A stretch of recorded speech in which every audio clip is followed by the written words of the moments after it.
आज का अपना टॉपिक है स्वर्णिम भारत, जिसमें प्रारंभ से लेकर के 1206 ईस्वी तक का अध्ययन आता है। देखो, स्वर्णिम भारत, इसमें दो शब्द आप देख रहे हो, एक स्वर्णिम है, दूसरा भारत है। तो सबसे पहले हम स्वर्णिम का अर्थ देखते हैं कि आखिर स्वर्णिम से क्या तात्पर्य है। तो देखो, स्वर्णिम का मतलब दे रखा है कि प्रारंभिक जो भारत था उस भारत में इतिहास और संस्कृति का जो गौरवशाली समय रहा है, उसके कारण हम भारत देश को क्या बोलते हैं, स्वर्णिम बोलते हैं। कहने का मतलब अपना जो इतिहास रहा है बड़ा अच्छा रहा, अपनी संस्कृति बड़ी अच्छी रही है। उसके बाद में हमें थोड़ा सा ये भी पता होना चाहिए कि आखिर भारत नाम अपने देश का क्यों हुआ। तो भारत नाम क्यों हुआ, तो उसकी हम बात कर लें तो देखो, भारतवर्ष कि राजा भरत, अपने एक राजा हुए थे जिनका नाम था भरत। तो ये जो राजा भरत थे, इनके कारण अपने देश का क्या नाम पड़ा, भारत पड़ा, या इसे आप भारतवर्ष भी बोल सकते हैं। फिर एक नाम आता है विश्वगुरु, कि भारत को विश्वगुरु भी कहा जाता है। तो ऐसा क्यों?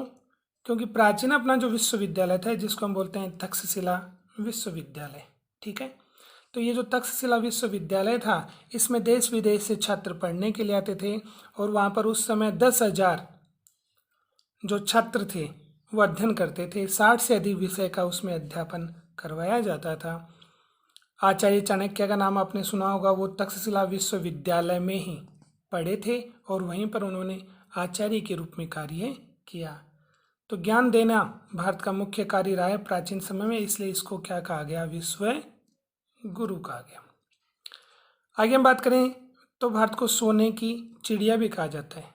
कि आखिर भारत को सोने की चिड़िया क्यों कहा जाता है, तो देखो, पहले भारत की हम बात करें तो भारत में जो व्यापारिक दृष्टि से भारत बड़ा उन्नत था। तो व्यापार के कारण भारत वस्तुओं का निर्यात करता था, और निर्यात करने के कारण जो यूरोपीय देश थे वो भारत को क्या देते थे, सोना प्रदान करते थे। तो सोना अधिक होने के कारण भारत को सोने की चिड़िया कहा गया। उसके बाद में आगे हम बात करें तो देखो, द्वीपांतर, कि भारत को द्वीपांतर भी कहा जाता था। कि द्वीपांतर से क्या तात्पर्य है, कि समुद्र पार भारतीय प्रदेशों को क्या कहा जाता था, द्वीपांतर। तो ये हम डायग्राम के माध्यम से समझ लेते हैं, ये हम भारत मान लेते हैं कि ये भारत है। अब भारत के अलावा अन्य जो क्षेत्र थे जहाँ पर भारतीय लोग पहुँचे, और उन्होंने वहाँ पर पहुँचने के बाद में राजनीतिक रूप से वहाँ पर शासन की स्थापना की, तो उन क्षेत्रों को हम क्या कहते हैं, द्वीपांतर। जैसे जैसे ब्रह्मदेश, वर्तमान में जो म्यांमार है, वहाँ पर भारतीय लोग पहुँचे। श्याम, इसको हम बोलते हैं थाईलैंड, कि थाईलैंड वाला हिस्सा है, इसके पास में वियतनाम वाला हिस्सा था। फिर आगे इंडोनेशिया है, मलेशिया है, ऑस्ट्रेलिया है। तो आदि जो देश थे, इन देशों में, इन क्षेत्रों में भारतीय लोग पहुँचे, वहाँ पर उन्होंने अपनी संस्कृति का प्रचार प्रसार किया। तो इस कारण कि समुद्र जो क्षेत्र थे जिनमें भारतीय संस्कृति फली फूली, ठीक है, तो समुद्र पार भारतीय प्रदेशों को क्या कहा गया, द्वीपांतर कहा गया। अब हम हिस्ट्री वाला टॉपिक पढ़ रहे हैं, तो थोड़ा सा हमें ये पता होना चाहिए कि आखिर इतिहास किसे कहते हैं। तो इतिहास का वैसा तो कोई कॉमन परिभाषा नहीं है, लेकिन फिर भी अगर हम बात कर लें तो एक छोटी सी परिभाषा के रूप में हम इसको समझ सकते हैं कि आखिर इतिहास क्या है। तो अतीत में जो घटनाएं घटित हो गई, उनका हमें कैसा अध्ययन, क्रमबद्ध, कैसी घटनाएं जिन्होंने राजनीतिक जीवन को प्रभावित किया है। तो अतीत की वे समस्त घटनाएं जिन्होंने राजनीतिक जीवन को प्रभावित किया है, उनका कैसा अध्ययन, क्रमबद्ध अध्ययन, उसी को हम बोलते हैं इतिहास। अब इतिहास को पढ़ने की दृष्टि से अगर हम बात करें तो इतिहास को देखो, मोटे रूप में हम 3 भागों में बांट देते हैं। एक प्राचीन भारत, ठीक है, एक मध्यकालीन भारत, और तीसरा है आधुनिक भारत। प्राचीन भारत में बहुत सारी चीज़ों का हमने 9th क्लास में अध्ययन किया था। आज हम वापस से बात कर लेते हैं। तो देखो, सिंधु घाटी सभ्यता, नाम आपने सुना है, ठीक है। तो 2350 ईसा पूर्व से लेकर 1750 ईसा पूर्व तक का जो समय रहा है, वो सिंधु घाटी सभ्यता का समय माना गया है। किसमें सिंधु घाटी सभ्यता, सिंधु नदी के कारण इसका नाम सिंधु घाटी सभ्यता पड़ा है। तो 2350 ईसा पूर्व से लेकर 1750 ईसा पूर्व तक ये सभ्यता फली फूली और फिर आगे आते आते ये समाप्त हो गई, जिसके अनेक कारण थे। अब इसमें हम बात करें, इसमें देखो दो चीज़ें आई हैं, एक तो आता है ईसा पूर्व, एक आता है ईसवी। कि आखिर ईसा पूर्व और ईसवी में क्या अंतर है, तो इसको हम आसानी से समझ सकते हैं। सबसे पहले हम लेते हैं ईसा मसीह। तो ईसा मसीह को आप जानते हो, ईसा मसीह जो हैं वो ईसाई धर्म के प्रवर्तक रहे हैं। तो इस ईसा मसीह का जो जन्म हुआ था उससे पहले का जो समय आता है, उससे पहले का, तो हम यहाँ पर मान लेते हैं कि यहाँ पर ये ईसा मसीह का क्या है, जन्म हुआ है। इससे पहले का जो समय उसको हम बोलते हैं ईसा पूर्व, और ईसा मसीह के जन्म के बाद का जो समय उसको हम क्या बोलते हैं, ईसवी। अब इनमें थोड़ा सा अंतर है। ईसा मसीह के जन्म की पूर्व की बात करें तो पूर्व में जो समय चलता है वो उल्टा चलता है। जैसे 3000 के बाद में 2999, ऐसे कम होते होते 2000, फिर 1000, फिर 700, फिर 500, 400, 300, 200, ऐसे होते होते 1, फिर हो गया 0। और यहाँ पर इसका मतलब यहाँ पर ईसा मसीह का जन्म हुआ। इसके बाद में आगे वाला जो समय आता है वो 1, 2, 3, 4, तो ये आ गई ईसवी। और वर्तमान में कौन सी चल रही है, 2020। ठीक है। तो सिंधु घाटी सभ्यता 2350 ईसा पूर्व से लेकर 1750 ईसा पूर्व तक रही, मतलब ईसा मसीह के जन्म से पूर्व रही। ईसवी में इसका कोई प्रभाव नहीं आया। इसके बाद में अगली हम सभ्यता पढ़ते हैं, वैदिक सभ्यता। नाम से पता लग रहा है ऐसी सभ्यता जिसमें वेदों का निर्माण हुआ है या वेद अस्तित्व में आए हैं। देखो, इसका समय माना जाता है कि जब सिंधु घाटी सभ्यता जो थी वो अपने पतन की ओर पहुंच गई, समाप्त हो गई। उसके बाद में सभ्यता ही वैदिक सभ्यता। ये 1500 ईसा पूर्व से लेकर के 600 ईसा पूर्व तक रही। तो ये भी देखो ईसवी में नहीं आई है, ईसा पूर्व तक ही रही और 1500 से लेकर 600 ईसा पूर्व तक रही। अब वैदिक सभ्यता को हम दो भागों में बांट देते हैं। एक ऋग्वैदिक काल जो सबसे पहले आया इसमें, और उसके आगे आने वाले था उत्तर वैदिक काल। ऋग्वैदिक काल की हम बात करें तो 1500 ईसा पूर्व से लेकर 1000 ईसा पूर्व तक का समय रहा। अब आपको पता है कि 4 अपने वेद हैं, जिनमें सबसे पहले कौन सा वेद बना, ऋग्वेद। तो ये जो ऋग्वेद बना वो ऋग्वैदिक काल में ही इसका निर्माण हुआ। फिर बात करते हैं उत्तर वैदिक काल। तो बाकी जो 3 वेद अपने रह गए, जिनमें आता है सामवेद, यजुर्वेद, अथर्ववेद। ये जो 3 वेद थे इनका निर्माण उत्तर वैदिक काल में हुआ। तो इसका समय आता है 1000 ईसा पूर्व से लेकर 600 ईसा पूर्व। अब यहाँ पर उत्तर वैदिक काल में एक चीज और याद रखनी है कि उत्तर वैदिक काल में ही अपने क्या अस्तित्व में आई, जनपद। अभी हम अपने मुख्य टॉपिक पर नहीं पहुंचे हैं। तो उत्तर वैदिक काल में ही जनपदों का अस्तित्व आया कि जनपद क्या होते हैं। तो देखो, जनपदों को पढ़ने के लिए थोड़ा सा हम बात कर लेते हैं कि सबसे पहले हम बात करें, देखो परिवार सबसे छोटी इकाई है। परिवार को थोड़ा सा हम बड़ा करें तो परिवार से बन जाता है कबीला। परिवार से क्या बन जाता है, कबीला। फिर कबीले को थोड़ा बड़ा करें तो ये बड़ा होकर के जन बन जाएगा, और जन से ही क्या बन जाएगा, जनपद। ठीक है। अब इन जनपदों की जो बड़ी संस्था थी उसी को महाजनपद कहा गया। क्या कहा गया, महाजनपद। और इनकी संख्या कितनी थी, 16। तो ये जो महाजनपद थे ये उत्तर वैदिक काल में क्या अस्तित्व में आए, जनपद। तो उत्तर वैदिक काल में ये जनपद अस्तित्व में आए, और आगे जाकर ये जनपद जब आकार बड़ा कर लेते हैं तो किस में बदल जाते हैं, महाजनपद में। तो आगे हम पढ़ रहे हैं किसको, महाजनपद को।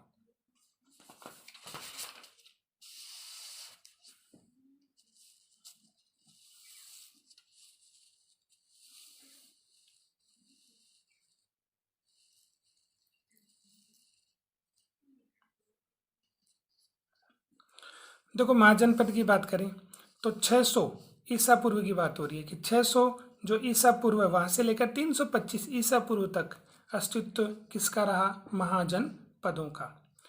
स्रोत की बात करें, स्रोत से अभिप्राय है कि ये जो महाजनपद है इसका उल्लेख हमें कौन से ग्रंथ में मिलता है। तो देखो 2 ग्रंथ आपको पढ़ने को मिलते हैं, इसको आप अंगूतर निकाय भी बोल सकते हो या अगूतर निकाय भी बोल सकते हो, दोनों ही सही है।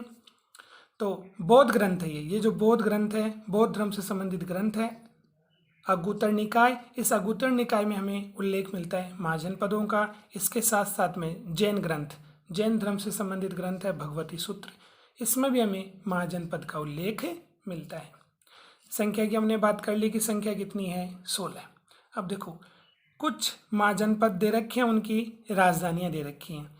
अब यहाँ पर छोटे क्वेश्चन बनते हैं, जैसे आपसे पूछ लिए कि महाजनपदों में काशी और कुरु की क्या राजधानी थी। तो थोड़ा सा आपको याद रखना है कि काशी की राजधानी वाराणसी थी, जहाँ से नरेंद्र मोदी ने चुनाव लड़ा था। और काशी वैसे भी फेमस है कि काशी में संस्कृत की पढ़ाई के लिए पहले पंडित लोग मुख्य रूप से अपना फोकस रखते थे, अपने बच्चों को वहीं पर पढ़ाते थे।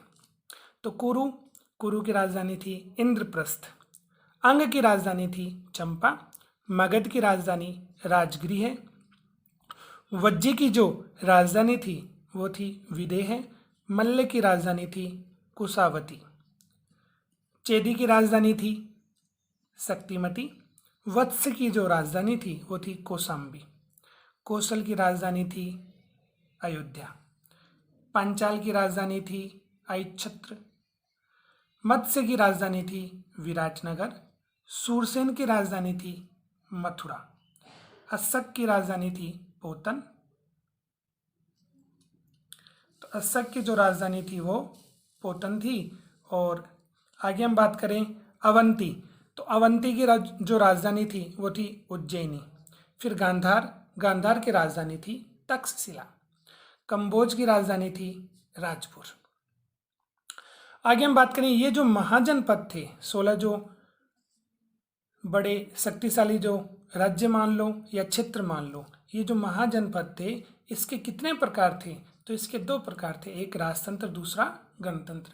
तो देखो यहाँ भी राजा और यहाँ पर शासक की बात कर लें तो यहाँ पर गणतंत्र में क्या होगा, जो शासक होगा उसका चुनाव जनता के माध्यम से होगा, जबकि यहाँ पर क्या होगा, वंशानुगत होगा। तो ये महाजनपदों के क्या थे प्रकार। फिर अपने आगे जो अपना टॉपिक आता है वो आता है राजस्थान के प्रमुख जनपद। तो राजस्थान के प्रमुख जनपदों में हम पहले ही बात कर लेते हैं, सबसे पहले जांगल। तो जांगल जो है वो किसे कहते हैं। तो देखो राजस्थान के मैप की हम बात करें तो बीकानेर से सटा हुआ है जोधपुर और उसके आगे आता है नागौर। तो ये बीकानेर के आसपास का जो क्षेत्र है, ठीक है, उस प्रदेश को हम क्या बोलते हैं, जांगल। इसकी राजधानी पहले क्या बनाई गई थी, अहिच्छत्रपुर, और वर्तमान में इनकी राजधानी क्या है, नागौर। ठीक है, इसमें विशेष बात क्या है कि देखो बीकानेर के जो शासक हुआ करते थे वो स्वयं को क्या बोलते थे, जांगलधर बादशाह। ऐसा क्यों, तो जांगल तो प्रदेश हो गया बीकानेर के आसपास वाला क्षेत्र, और धर का मतलब होता है धारण करने वाले या धारण करने वाला। तो जांगल प्रदेश का स्वामी होने के कारण, तो जांगल प्रदेश का क्या होने के कारण, स्वामी होने के कारण ये जो बीकानेर के शासक थे अपने को जांगलधर क्या कहते थे, बादशाह कहते थे। इसके बाद में देखो इनका जो राज चिन्ह था, उस राज चिन्ह में, तो इनकी मुद्राओं में या इनके राजमुकुट में जो भी राज चिन्ह हुआ करते थे उनमें लिखा हुआ होता था जय जांगलधर बादशाह। तो ये हमने पढ़ा जांगल प्रदेश। फिर आगे हम पढ़ रहे हैं मत्स्य क्षेत्र। इसमें भी हम ये बात करते हैं कि आखिर इसमें कौन कौन सा क्षेत्र आता है। तो मत्स्य में देखो जयपुर अलवर के आसपास का जो क्षेत्र है वो इसमें आता है। राजधानी इसकी थी विराटनगर और वर्तमान में इसको क्या बोलते हैं, बैराट। इसके बाद में आगे हम राजस्थान में तीसरा जनपद पढ़ते हैं जिसका नाम आता है सूरसेन। सबसे पहले हम बात करते हैं क्षेत्र की, क्या आखिर सूरसेन कौन से क्षेत्र आता है। तो इसमें देखो धौलपुर, भरतपुर और उत्तर प्रदेश की राजस्थान के पूर्वी जो क्षेत्र हैं धौलपुर, भरतपुर और उससे सटा हुआ है उत्तर प्रदेश। तो ये जो क्षेत्र आता है वो किस में आता है, सूरसेन में। इसकी जो राजधानी थी वो कौन सी थी? मथुरा। विशेष बात इसमें क्या है? तो विशेष बात ये है कि राजस्थान का ऐसा कौन सा जनपद है जिसका संबंध भगवान श्री कृष्ण से है? तो वो कौन सा आता है? सूरसेन जनपद। तो श्री कृष्ण, वासुदेव के जो पुत्र थे श्री कृष्ण, उनका जो संबंध था वो कौन से राजस्थान के क्षेत्र से था? तो सूरसेन क्षेत्र से। आगे हम बात करें, देखो चौथा जो अपना प्रमुख राजस्थान का जनपद आता है उसका नाम है सीवी। इसका नामकरण की बात करें तो देखो सीवी जो नाम रहा इस क्षेत्र का, यहाँ पर सीवी जाति के लोग रहते थे जिसके कारण इस क्षेत्र को सीवी क्षेत्र कहा जाता था। इसकी प्राचीन जो राजधानी थी वो क्या थी? शिवपुर। तो सीवी क्षेत्र की जो प्राचीन राजधानी थी उसको क्या बोलते थे? शिवपुर। अब आगे आप देख रहे हो कि वर्तमान ये जो शिवपुर है उसका संबंध किससे है? सोरकोट। सोरकोट पंजाब में पड़ता है, पाकिस्तान के अधीन जो पंजाब है उसमें सोरकोट प्रदेश पड़ता है। तो वर्तमान में पंजाब के दो हिस्से हैं, थोड़ा भारत में है, थोड़ा पाकिस्तान में है। तो ये सोरकोट जो पाकिस्तान के अधिकार में है, इसका संबंध शिवपुर से माना जाता है।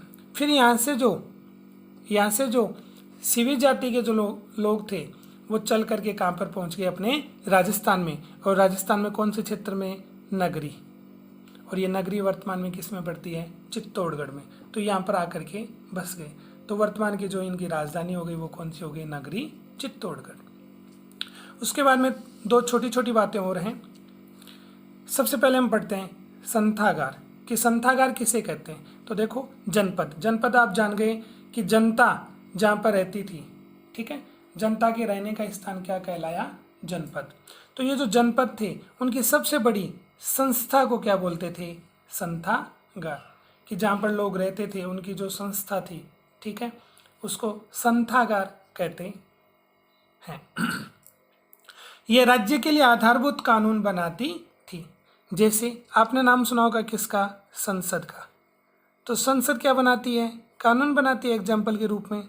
तो वैसे ही ये जो संथागार जो थी वो इन जनपदों के लिए क्या बनाती थी? कानून बनाती थी। तो जो काम पे संथागार करती थी वो वर्तमान में काम कौन कर रही है? संसद कर रही है। आगे बात करें अनुविरोध। अनुविरोध से अभिप्राय है कि संथागार के जो सदस्य थे वो किसी निर्धारित विषय पर अगर अपने विचार व्यक्त करते थे, बोलते थे, तो उसे क्या कहा जाता था? अनुविरोध। इसका भी एग्जाम्पल आप किससे ले सकते हो? संसद से। जैसे संसद के जो सदस्य हैं वो किसी विषय पर अपने विचार व्यक्त करते हैं तो उसे क्या कहा जाएगा? अनुविरोध। तो आज के लिए इतना ही, बाकी पढ़ेंगे हम अपने नेक्स्ट टॉपिक में।